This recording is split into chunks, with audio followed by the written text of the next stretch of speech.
Welcome back to another edition of Bolts and Bars. Now, I was scanning the internet and I come across this channel. Big Up explained on this. It's about prison escapes. I haven't watched it. I thought we could react to it together. In all my time banged up, I came across one successful escape when I was there. An older gentleman, his name does escape me, from Pentonville. We went through the gym roof. I was a couple of cells away from him on G wing or D wing now. If it was it, either way, he's the only one that escaped successfully, and he did get caught. There was other attempts. I had a silly little attempt in my cell one night, messing about with the bars and a wet t-shirt and wrapping it round a table leg, trying to break the bars. It didn't work. 9 times out of 10 you get caught, you go back, you get an extra 6 months. These guys may have took it to another level. Let's have a look. Let's go in. Richard Lee McNair and... well, it's Richard Lee McNair. Let's go. Richard Lee McNair. McNair was raised by a police officer and was a highly intelligent man. But in 1987, he earned himself 2 life sentences and an additional 30 years for burglary at North Dakota State Penitentiary. McNair made his first escape attempt through a ventilation pipe in 1992, but was recaptured a year later. However, his attempt to escape from a maximum security federal prison in Louisiana in April 2006 earned him a name in history. McNair's prison job was to repair torn mailbags, and here's where he cooked up the perfect escape plan. He built a makeshift escape pod using some of the materials around him and fitted it with a breathing tube. One day, McNair hid inside the pod among some mailbags on a forklift. He knew the pile was due to be taken to a warehouse outside the prison. Once... You see, these guys, if they put their mind to something legit, he'd do well in life, wouldn't he? He'd be rich. I mean, this is an ingenious idea. I'm not condoning it either way. But also, these guys, you've got nothing to do but think. Yeah, and the maximum security jails in America, they're on a different level to what they have in England. I mean, even the Cat A's, which are dangerous enough, and people could lose their life over nothing in the Category A prison, maximum security English version. But the American ones, they're like, they're on another level, aren't they? We've all seen the documentaries about it, but you've got nothing but time to contemplate. You know, he's looking at that bit of straw, and then one day just go, yeah, this is a breathing apparatus. He could have been looking at that straw for 10 years, and then all of a sudden it's hit him. Going, yeah, bang, see ya. Once he heard the warehouse staff leave for lunch, he got out and made a run for it. A police officer stopped him jogging beside the railroad tracks, and McNair actually managed to convince the cop that he wasn't who they were looking for, despite not having any ID. Do you have your Balls of steel. form identification on you? No, man. What's your name? Robert Jones. What's your address? I don't have an address. I'm at the hotel. We're working on houses and stuff like that, the roof. What is? We got an escapee. Oh, Get rid of those dry lips. we're from. A prison. Hey, this Carl. Subject wear glasses? Nothing about glasses. How old is your guy? You're how old? 50. Born 56. Let me just verify. He says his brother's staying at the motel. Let me verify that. No. You know the bad thing about it? What's that? You're matching up to him. Come on. This geezer, he probably can't believe his luck. He could bolt this old bill, ain't going to catch him, is he? Is this the thickest old bill you've ever heard in your life? Do you know the bad thing is, God damn it, is you look exactly like him. God damn it, okay, see you later. Didn't the geezer just say as well, well, it can't be I. Does he wear glasses? Like, yeah, he, like, mate, well, it can't be me, I don't wear glasses. God damn it, you know the only thing? Oh, you look exactly like him, you son of a bitch. Get on your way. We just got into town about a week ago, and he dropped me off to jog. I always jog about 12 miles a day. I'm just doing my job, I know man. you are. If you do jog again in the future, carry some ID with you. Be careful, buddy. Thank you. All right. Next is Joaquin Guzman, better known as El... We'll go back to the infamous Joaquin Guzman in a sec. What sort of IQ is there in this state for the old Bill? he said he's staying with his brother. We've got to verify the brother. Well, his brother's obviously not at that hotel, so he didn't verify it. He said, well, it can't be me, I don't wear glasses, or I wear glasses, and he swallowed that. He even says, sorry, I'm just doing my job, man. God damn it, you look exactly like him. He's probably not a policeman anyway. He's probably like some mall cop or something, Paul Blart.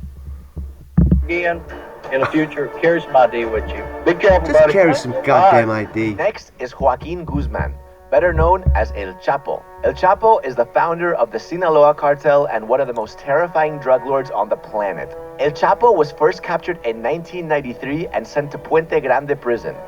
But despite being behind bars in a maximum security facility, he continued to manage his drug operations with ease. It was obvious that his connections were vast, and the threat of a cartel retaliation was enough to scare many guards into compliance. Joaquín Guzmán. ¿Algún otro nombre? Archivado. Archivado. Siempre firmo así, Joaquín. He could have said anything there. My name's Joaquin, but my name's Archivaldo, but I prefer you call me sir. The Mexican guy would have gone, yes sir, 3 bags full, sir. In 2001, El Chapo's men bribed a guard to let him out of his cell and helped him escape in a laundry cart. Then he was wheeled to a parking lot where he got into the trunk of the car and escaped. But his greatest escape was yet to come. After being sent to Altiplano Federal Prison in February 2014, El Chapo simply vanished from his cell in July. Security footage showed him pacing his cell, and then this happened. He sits down, appearing. Old but good, this, isn't it? This is an oldie but a goodie. Goes to the shithole and disappears, never comes back. To remove his sandals, and then he vanishes. Authorities discovered a 2-foot square hole beneath one of the showers. This led into a secret tunnel that the cartel had been digging for months. Opening the tunnel up to the press, the authorities show a well-resourced operation with electricity, a air supply, and this makeshift minecart adapted from a motorcycle, presumably used to move earth and people along its rails. This tunnel led to a... I mean, that cost millions, didn't it? That's a professional job. And these guys, I mean, that's done by construction workers, isn't it? I mean, I know they haven't got a choice, and they were probably paid very well, but... Well, there is no but in it. But they had no choice. If they wanted to keep their families, then they'd have had to do it. But didn't it go straight? Didn't he own the house? It was about 2 miles long. If my memory serves, there's a house like 2 miles from the prison and he owned that house. So like they dug a tunnel straight from the prison to the house that he owned, I think. cinder block house on the outside of the prison, and from here, El Chapo made his getaway. Up next, Richard Matt and David Sweat. Sweat began serving a life sentence in 2002, while Matt received 25 Don't sweat it, David Sweat. years to life in prison in 2008.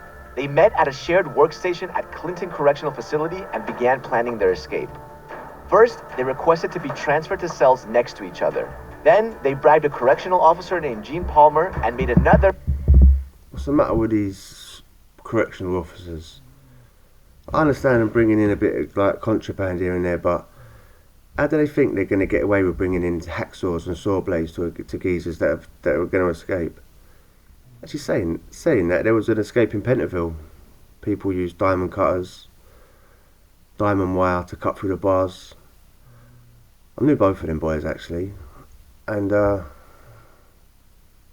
they got onto the roof. Pentonville, jumped off. One broke his leg. It was good stuff. He got caught though. He broke his leg. He got caught about a mile away, hiding at his sister's house, I think. named Joyce Mitchell fall in love with them. The two officers ended up giving them small things like hacksaws, chisels, and lights wrapped in hamburger meat. And using those tools, Matt and Sweat spent months digging holes in their cells. By February, he has methodically cut through the steel... Months digging holes I'm in their rewinding cells. that. And using those tools, Matt and Sweat spent... Sorry, I've got to rewind that about the burger meat. I missed it. I'm sure you all heard it, but I missed that. and lights wrapped in hamburger meat. Lights. And using those tools, Lights. Matt and Sweat spent months digging holes in their cells. Lights. By February, he has methodically cut through the steel wall of his cell, 3/8 of an inch thick, and continues carving through the wall of his next-door neighbor, too. Then they made their way down 4 stories and broke into a steam pipe which led to a manhole just outside the prison walls. Sweat was down there multiple nights. And he did most of the work. And they cut through the pipes. They were just persistent. Sweat by name, sweat by nature. If you've enjoyed the video so far and want to see more of these, hit that like button and subscribe to Explain. Hit This it next for him and me. escape by Pascal Payette feels straight out of a movie. Pascal Payette was a French criminal who was sentenced to 30 years in prison. In 2001, he escaped Louis Ness prison after his friend on the outside got hold of a helicopter, flew it to the prison roof, and broke him out.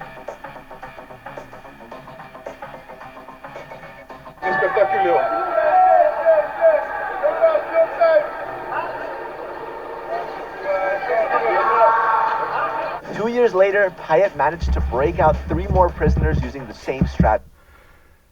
It's not just a French phenomenon, this. It's happened in England. Gartrey prison, maybe somewhere else. Maybe Gartrey on multiple occasions. It's alright if you can get someone to fly it, isn't it? Strategy. Eventually, he got caught, and this time, the authorities played it safe and decided to move him to different prisons every 3 months. But in 2007, Payette escaped a second time using, you guessed it, a helicopter.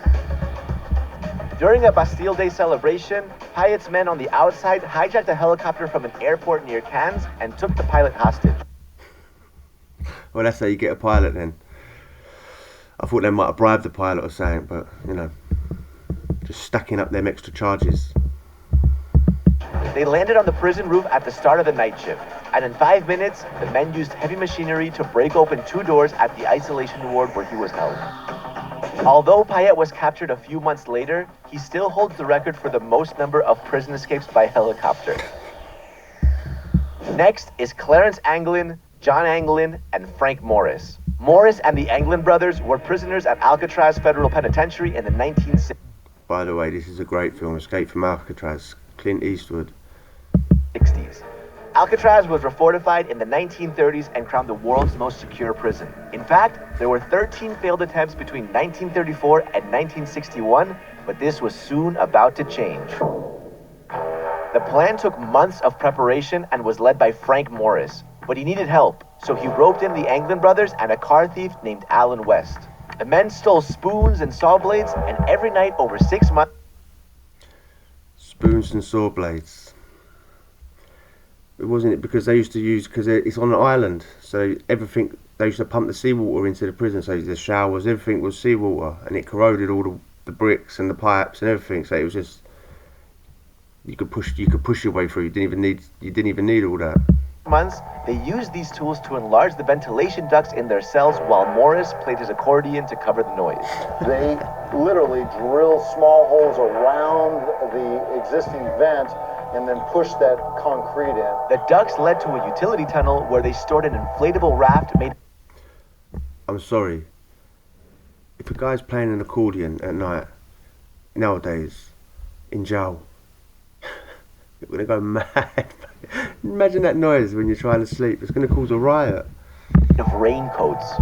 They even made fake heads from scraps of paper and waste materials. On June 11th, 1962, the team put the fake heads on their pillows and made their escape through the utility tunnel. But West got left behind after his cell grill got stuck. The trio took the raft, slid down a pipe from the prison roof, and snuck to the shore where they disappeared. That legendary escape is still one of the... Did they live or did they die? That's the debate, isn't it? That's the debate that still goes on today. Did they live or did they die? Did the current, which is notoriously strong, just sweep them out to sea and they become chum? Or did they make it to shore? I've actually seen a picture of 2 of them. Whether it's true, whether it's not, like one of the sisters that's still alive in America showed a picture of them. They used to send her money from Brazil. There were 2 of them were in Brazil. They used to send her regular money. She could be lying, but why would she lie? I feel like her brother obviously died in Brazil. I say obviously, like did he or didn't he? But again, why would she lie? Greatest mysteries in American history.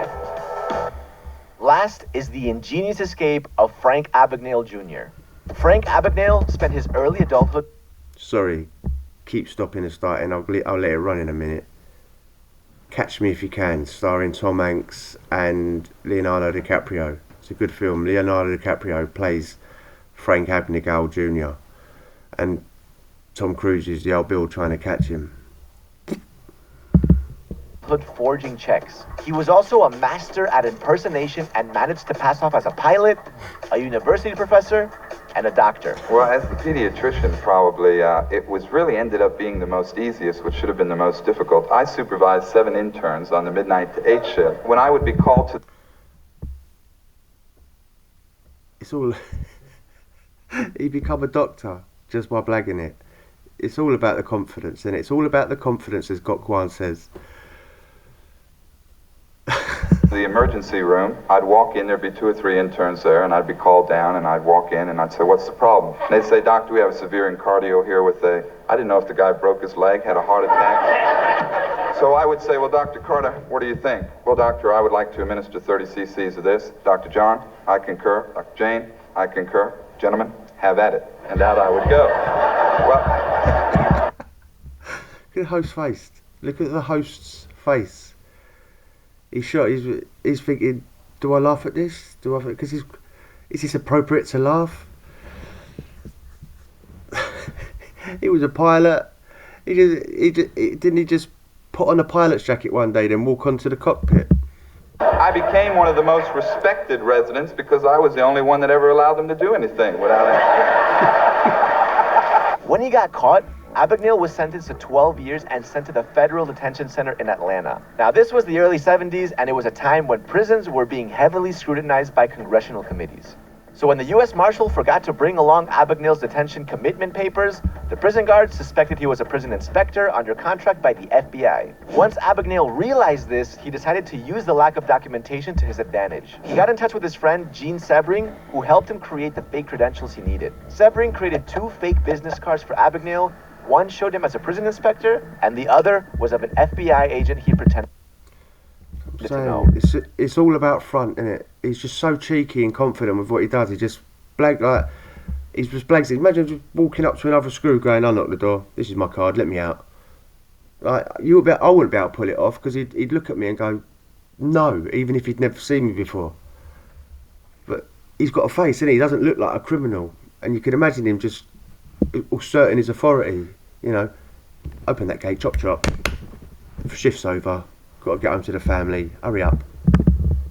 One day, Frank pretended to reveal his fake identity as a prison inspector to the guards. And he actually convinced them to let him leave the prison in a car to meet his fake FBI partner, who was actually Gene Sebring. And that's how he managed to escape right under their noses. There have been other famous Whoa, pulls that at the wrong moment. Where did he come from?